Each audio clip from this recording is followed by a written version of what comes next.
Nama saya Vina Oktiarina.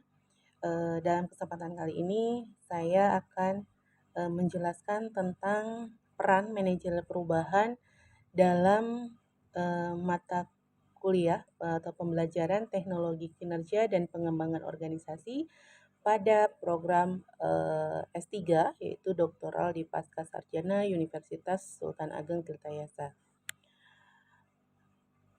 Judul yang saya ambil adalah tentang peran manajer perubahan. Manajer perubahan adalah peran yang memastikan bahwa intervensi diimplementasikan dengan cara yang konsisten, ya, dengan hasil yang diinginkan dan membantu individu dan kelompok mencapai hasil. Ini menurut model dari AST yaitu untuk peningkatan kinerja manusia menurut Rothwell di tahun 2000. Nah, ada beberapa kunci terkait dalam peran manajer perubahan ini. Yang pertama yaitu meliputi keterampilan implementasi perubahan, kemudian mengubah keterampilan dorongan. Yang ketiga, adanya saluran komunikasi dengan jaringan informal dan pemahaman dari aliansi. Yang keempat, pemahaman akan proses dinamika kelompoknya. Kemudian keterampilan konsultasi proses dan keterampilan dari fasilitasi yang kita lakukan sebagai peran manajer perubahan ini. Dalam pendekatan untuk mengelola perubahan, oleh Rothwell dan Sullivan di tahun 2005 dikatakan ada 3 pendekatan penting untuk mengelola setiap upaya perubahan. Dan itu yang memberlakukan dari peran manajemen perubahan itu harus bisa ketiganya, ya, harus bisa dengan ketiganya, yaitu dengan pendekatan koersif, pendekatan persuasif, dan pendekatan atau normatif, pendekatan secara reedukatif, ya. Saya di sini akan menggambarkan beberapa contoh dari penerapan peran manajer perubahan.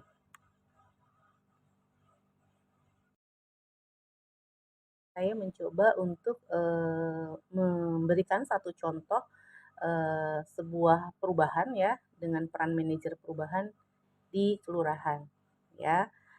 Salah satu contohnya adalah pada program asuhan mandiri pemanfaatan tanaman obat keluarga atau kita singkat dengan Asmantoga yang bisa kita terapkan di masyarakat, terutama di kelurahan. Yang perlu kita ketahui adalah siapa sebenarnya manajer perubahan yang berada di kelurahan. Sudah tentu jika di kelurahan, manajer perubahan biasanya memang dijabat oleh lurah dan atau kepala kelurahan, ya. Di mana kepala kelurahan ini bertanggung jawab untuk memimpin dan mengelola program-program yang dijalankan di kelurahan. Termasuk program perubahan itu sendiri, yaitu yang saya pilih adalah contohnya tentang asuhan mandiri pemanfaatan tanaman obat keluarga. Nah, sebagai manajemen perubahan, tentunya sebagai lurah harus memiliki kemampuan untuk mengidentifikasi masalah yang terjadi di kelurahan, di mana harus merencanakan program secara tepat untuk menyelesaikan permasalahan tersebut, sehingga dapat mengkoordinasikan dengan stakeholder lainnya yang terlibat dalam program-program tersebut dan dapat mengukur hasil yang telah dicapai dari program Asmantoga ini. Selain itu, juga harus mampu menginspirasi, memotivasi masyarakat untuk terlibat aktif dalam perubahan. Adapun latar belakangnya sebagai kepala kelurahan melaksanakan proyek perubahan ini, ya, sebagai manajer dalam asuhan mandiri pemanfaatan tanaman obat keluarga ini dikarenakan ada beberapa hal yang perlu diperhatikan lah menganalisa, ya. Yang pertama yaitu karena masih tingginya angka kesakitan di masyarakat, ya, sama pada penyakit ringan yang sebenarnya diatasi dengan menggunakan tanaman obat ini.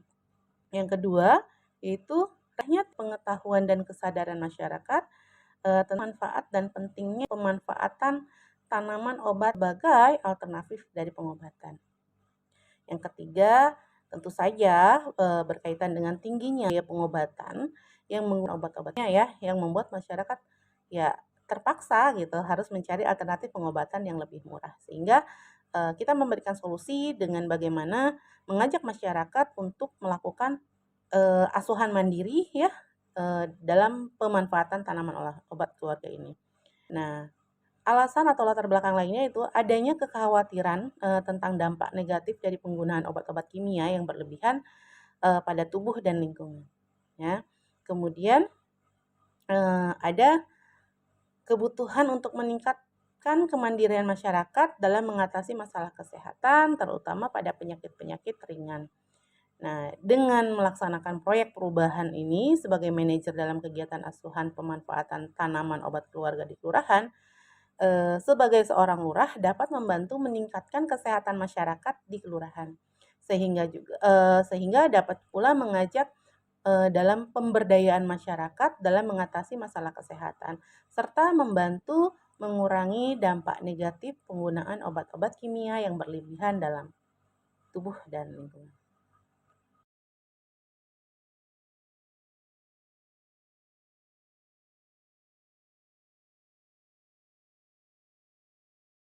Selanjutnya langkah apa saja sih yang bisa dilakukan oleh seorang lurah ya sebagai, manajer, perubahan ini dalam program Asman Toga?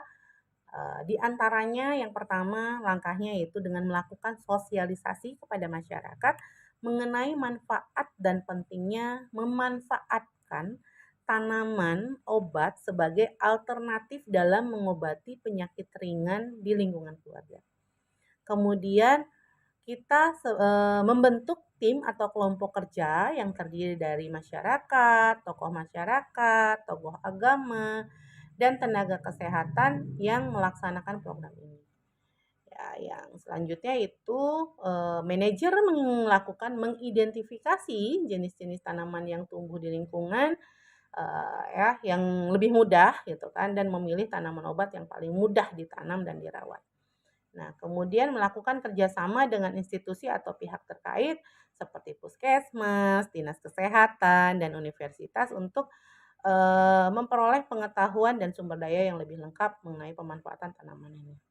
Selanjutnya, kita memfasilitasi masyarakat dalam memperoleh bibit tanaman dan menyediakan sarana dan prasarana yang dibutuhkan. Ya, untuk yang pernah saya lakukan adalah ketika kita melakukan sosialisasi, ya kita melakukan, Asman Toga ini dengan membentuk kelompok-kelompok Asman Toga. Di mana kelompok Asman Toga ini terdiri dari, eee, keluarga ya. Jadi kelompok-kelompok ini terdiri antara 5 sampai 10 keluarga yang menanam tanaman obat yang berbeda-beda. Jadi, minimal satu rumah itu menanam 5 jenis tanaman ya, yang berbeda. Nah, kemudian rumah yang lainnya ya juga membuat, atau menanam 5 jenis tanaman yang berbeda. Dengan kita melakukan pendekatan. Bila tidak punya lahan, bisa kita menggunakan hidroponik atau memang kita pakai tabula pot, itu sudah bisa dilaksanakan. Kan tetapi kalau di wilayah kerja saya sendiri memang karena memang lahannya adalah lahan pertanian, itu masih bisa dilakukan dengan di halaman ya atau memang yang punya perkebunannya, pertaniannya gitu, itu bisa dilakukan seperti itu. Kemudian kita juga seperti yang saya jelaskan di awal, kita sudah menggandeng dengan, pihak-pihak CSR yang memberikan bibit ya, ataupun dinas terkait seperti Dinas Pertanian, kemudian, kalau kita Dinas Ketapang ya, Ketahanan Pangan dan Pertanian, kemudian, CSR lainnya pun ada seperti Dompet Duafa yang memberikan bibit tanaman, kemudian program-program, lainnya, ya. Itu, contoh-contoh yang sudah kita lakukan, ya. Eee, Siapa saja sih yang menjadi sasaran, organisasi masyarakat yang terlibat dalam peran manajer perubahan ini, ya? Dari, selain tadi si manajernya, kita juga ada beberapa, sasaran ya atau organisasi yang bisa terlibat dan bekerja sama dalam kegiatan, eee, Asman Toga ini, ya. Atau kita sebutkan sebagai agent lah gitu ya, kalau tadi kita sebagai, eee peran utamanya ya yang manajer perubahannya, kita juga punya agent-agentnya ya, di mana kita akan bekerja sama dengan misalnya yang pertama itu dengan kelompok tani ya atau petani lokalnya. Nah, di sini kelompok tani dan petani lokal dapat berperan dalam menyediakan bibit tanaman obat dan membantu masyarakat dalam menanam, merawat, dan memanen dari tanaman obat yang diperlukan. Ya, Eee, agent yang kedua yaitu adanya kelompok wanita atau ibu-ibu rumah tangga ya. Kalau tadi, kelompok tani bisa laki-laki ya, petani lokal, bisa juga KWT kelompok wanita tani ya.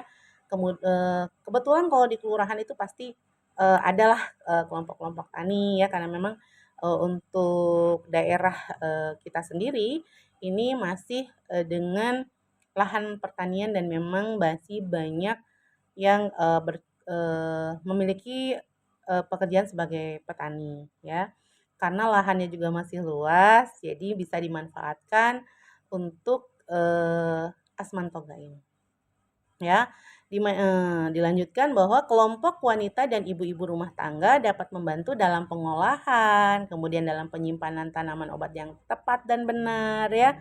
Nah, sehingga bahkan mereka pun para ibu ini, bisa dijadikan menjadi agen penyuluhan, bagaimana sih menggunakan tanaman obat di kelurahan.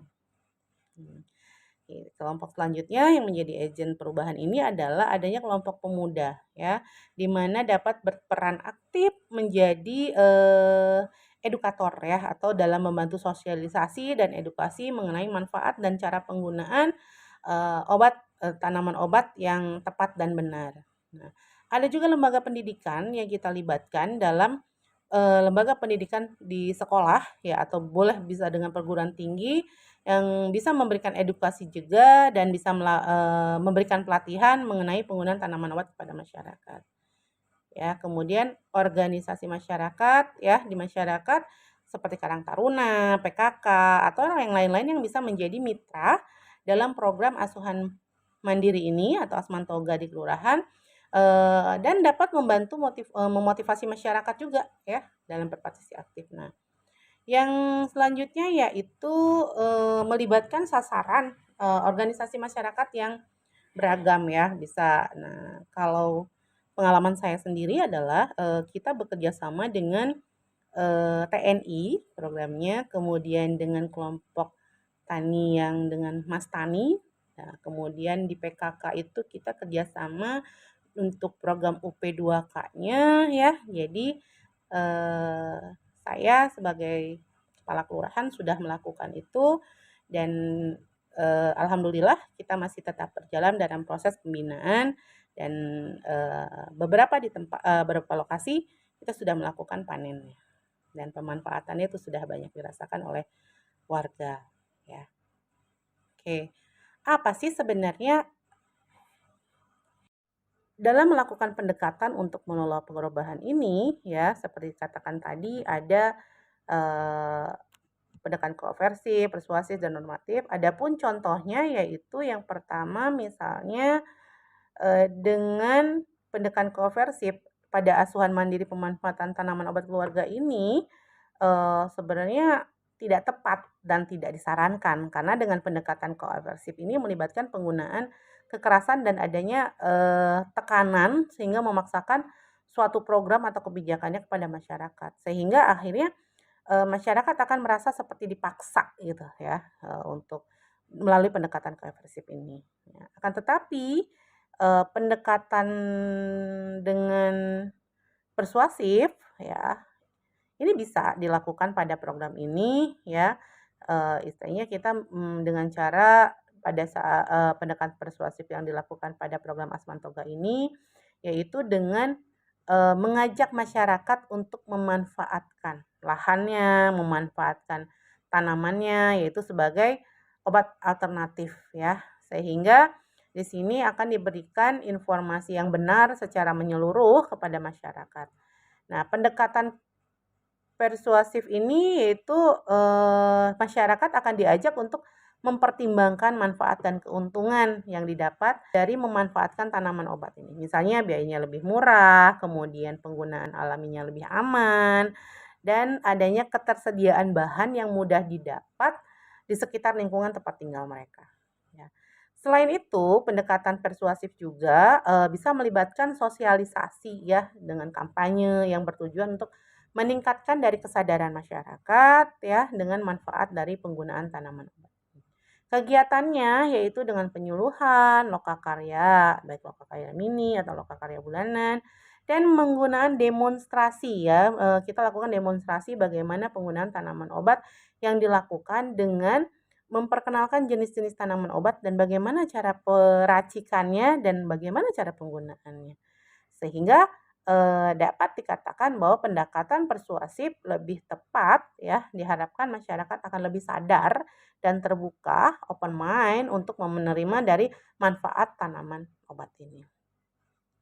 Kemudian kita ada lagi pendekatan manajer perubahan yaitu dengan normatif ya, normatif pendekatan reedukatif pada program Asmantoga ini merupakan suatu cara untuk mengubah pola pikir ya, pola pikir atau perilaku masyarakat yang kurang sesuai dengan tujuan program.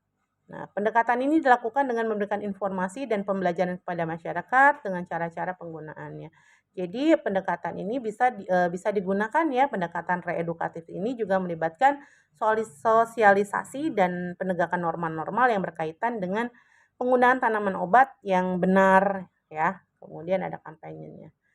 Nah, akan tetapi dari semuanya bisa kita bandingkan bahwa pendekatan yang bisa kita lakukan dengan sebagai manajer perubahan sehingga programnya bisa dilaksanakan di masyarakat adalah tadi yang sudah saya jelaskan, yaitu dengan metode atau dengan pendekatan reedukatif dan pendekatan persuasif atau bisa dengan pendekatan partisipasif ya. Alur kegiatan dari pembentukan kelompok asuhan mandiri ini sudah kita lakukan, yaitu yang pertama kita melakukan sosialisasi secara internal ya di lintas program di kelurahan, yaitu dengan programnya dalam pemberdayaan masyarakat ya. Ya, kemudian setelah itu kita melakukan sosialisasi di lintas sektoral terkait ya ataupun dengan mitra dalam forum lokal karya mini. Kemudian selanjutnya yaitu langkahnya kita melakukan orientasi ya Asmantoga ini dan keterampilannya ya ada untuk kader ya atau ibu-ibu wanita tani ya yang pertama yang kita lakukan pendampingan dari pelatih di tingkat kabupaten kota.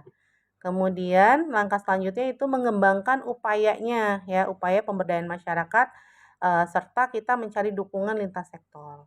Ya. Setelah itu kita lakukan sosialisasi kepada lintas program ya yang ada di kelurahan dan kemudian kita melakukan sosialisasi juga ya dengan forum dan kita melakukan tetap dengan kader ya sehingga nanti akan terbentuk tadi kelompok-kelompok asuhan mandiri yang terdiri dari 5 sampai 10 ya kepala keluarga atau rumah yang menanam tanaman yang berbeda dalam setiap rumahnya. Sehingga kita nanti punya banyak jenis ya, banyak jenis dari tanaman obat itu. Jadi saling tetangga bisa saling bertukar nantinya tanamannya. Oke.